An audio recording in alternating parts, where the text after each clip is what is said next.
Today on my channel, Planner Friends, I want to do a 3-month review of my Plum paper planner. You have to say that slowly. And I want to share with you my thoughts about it, how it's working for me, what I like about it, what I don't like about it, and what I might do differently, and why I think I would order it again or not. So stay tuned.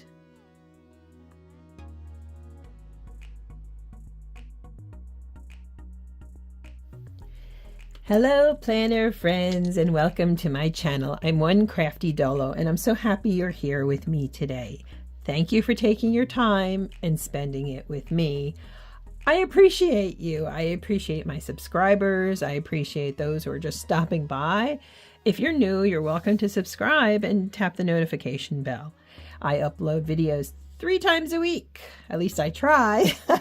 Wednesday, Friday, and Sunday evening. So let's get into it. I don't want this to be too long. I always say that, right? Today, I want to do a 3-month review of my Plum paper planner and to tell you what I'm glad I did, what I wish I'd done differently, and how I like this planner.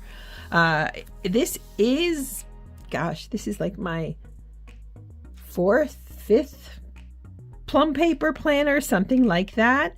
So obviously I like their product. So without further ado, let me get into it and let's discuss this planner. So let's get started. This is an A5 Plum paper planner. Say that 3 times fast. I've been using A5 sizes for a while. I had picked up an Erin Condren A5 that I had used that I really liked. But I decided for whatever reason to go back to Plum. Now this is one of my older 7x9 planners. This isn't the big one. This is the 7x9. And you can see there's a pretty substantial difference here in the size, right? A little bit on the top, but really on the side too. Size of the coil. For me, the 8.5 works well. So I made notes, by the way. Of course I made notes, right? I've got my notes here. So let me see here. Let me talk about the cover. I have to tell you, I'm a little disappointed in the cover. I like the design. This was the first one I ordered. So you can see this old one had that plastic cover that used to annoy me. So I thought I could just go with the cover, right? Now, look, it's peeling here. It's peeling a little bit at the bottom, certainly. In the back here, it's peeling. So I'm a little disappointed in that, but I may have a solution for myself. The other thing it turns out I'm disappointed in is that I ordered it on a coil.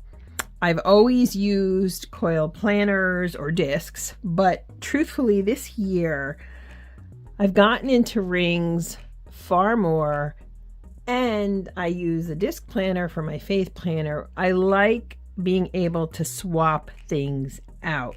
What I mean by that, I'll show you my A5.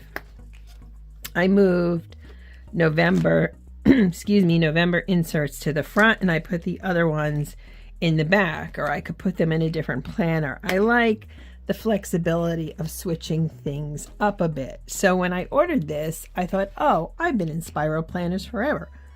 I'll enjoy it, but just to show you that your style with anything can change over time. And so, you know, what may have worked for you in the past may not fully work for you in the present. So definitely the cover is bothering me. I've even thought about purchasing some of the interchangeable covers. And the kicker is, I don't really bring this anywhere with me. This stays home. This goes from my desk, sometimes downstairs, to my shelf, where my bookcase where I keep planners. It goes in and out of that, and I'm not rough on these things. So yeah, maybe from going in and out of the bookcase, because I do have that shelf, but it's not packed. There's room in there. So anyway, this again is the first without the plastic protective cover, and which always annoyed me, but apparently has a purpose. Okay, so let me bring you in here. Yes, I keep my notes there. I really didn't decorate this part. I also had set this up and never did anything with it, which is fine. And the same with this, I just let it go. And I do decorate the monthly dividers. For me, one of the things I like about these planners is the fact that I can do that. And I think, let me see here.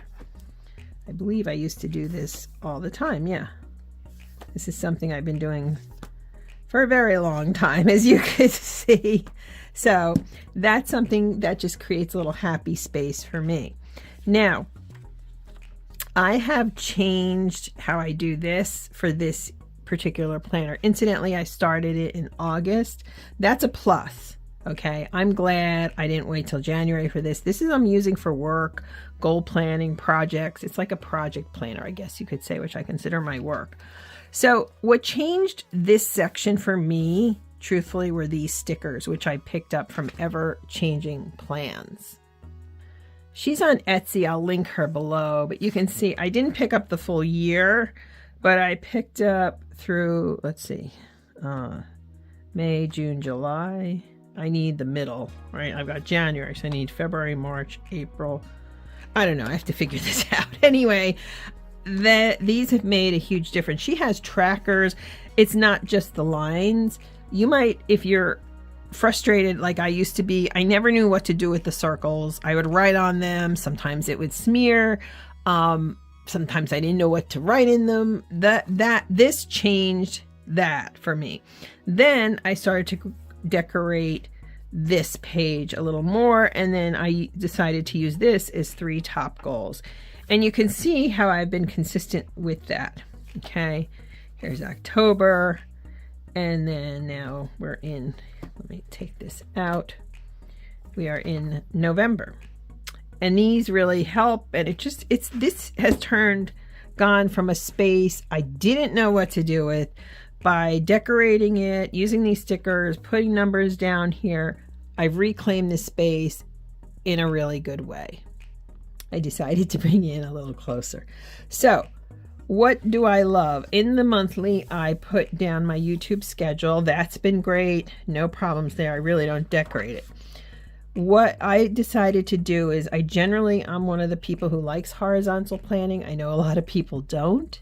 I went with something very different. I've never used this layout before. It's called the horizontal priorities. Now, what I had done previously, so this is the 7x9, and you could see this was a wasted space that I didn't know what to do with.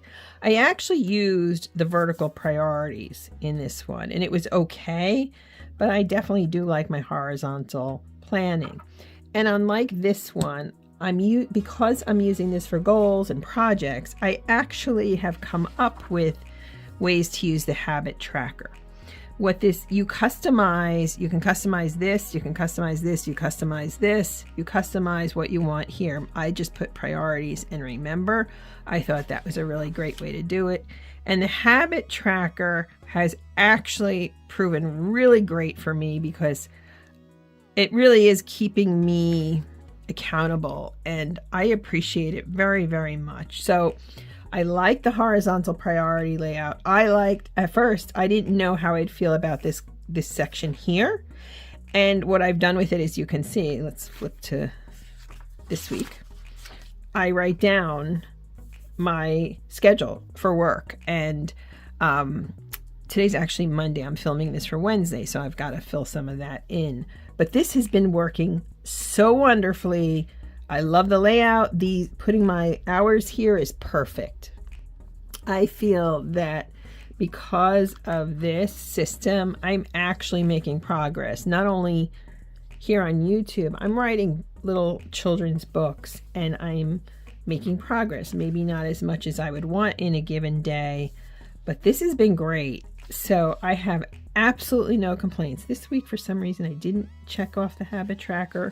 Oh, and I added a blog planning page here, and that's also been really helpful and good. And here's how I decorated September. Again, I'm just creating in this space and making it work for me. One of the things I don't like, and they've always had, is this where they gray out the days, and then for the new month they put it in the color of the month, and it's on both sides. Let me show you what I mean.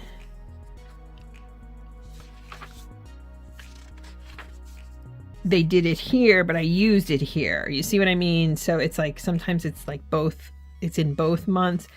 And I don't really need that. That's just a Plum paper thing. And truthfully, if I wanted to, I could just use adhesive and adhere it to that.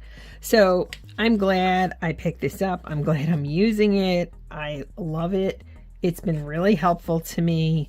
I like the paper. I know a lot of people don't like Plum paper because they feel it's too shiny, slippery. It's fine. I do use my Pentel pen, medium 0.7 tip, because for me, I'm comfortable with that more than a fine liner. So yeah, and then again, I have these blog planning pages at the back. I've started to use the one for this month. And what I did is I added in a section of notes. So for me, writing, I wrote the 30 days of gratitude prompts out in here before I took it and put it on Medium. I wish I'd gotten more notes or an extra section of dot grid. Truthfully, I didn't want to make this too bulky. I did put the maximum amount of add-on pages in this one, and it was just, this is a heavy thing, and I was bringing it to work, and it was just a lot. So yeah, I'm trying to look at my notes here. Yeah, as I was saying earlier, I do feel like I'm making far more concrete progress towards goals in this planner, and I'm really happy with that as well. Now, is that me or the planner? Well, finishing this in a different way has made a huge difference to me personally. And sometimes, yes, I do use my sticky notes and so forth. This has been great. And incidentally, if you haven't been watching me, I am using up stickers I've had. I'm not buying stuff. And so that's been really fabulous. So I write top 3 goals, and then I break this down and decorate this, and it's just always reminders. And partially because it's organized so well, and partially because I made this a pretty space, I keep checking it so I don't lose sight of what I'm doing. Oh, and I decorated this kind of just with some cardstock stickers. Very simple, but cute. I think I would use this again. I did love the Erin Condren paper, but they don't have a weekly tracker. Turns out I do, as I said, like this on the side to put my hours. The only thing I think I would do differently, well, aside from adding either more notes or dot grid, next year, I might actually put this either on discs, get it disc punched, which is an option, or put it in a ring binder.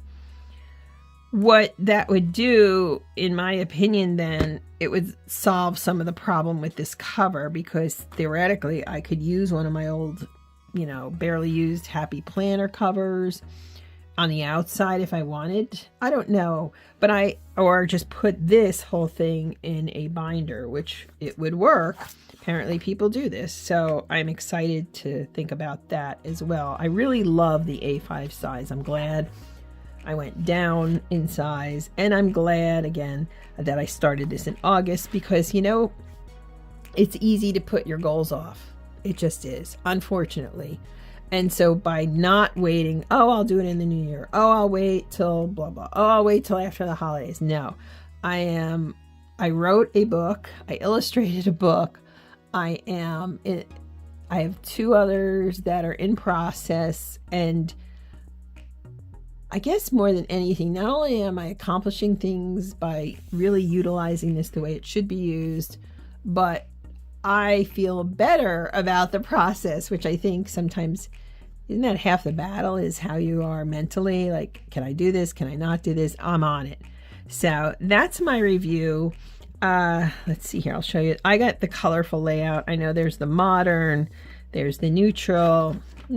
I like the colorful, in part because I like decorating it. Sometimes I find the colors to be a little like this July color. It's like, woo. But you know what? It works. I like it. Would I switch color schemes? I don't know. I really do, as I said, like this color scheme. So that's it. I would give my Plum paper an A, not an A+, not a B, not a B+.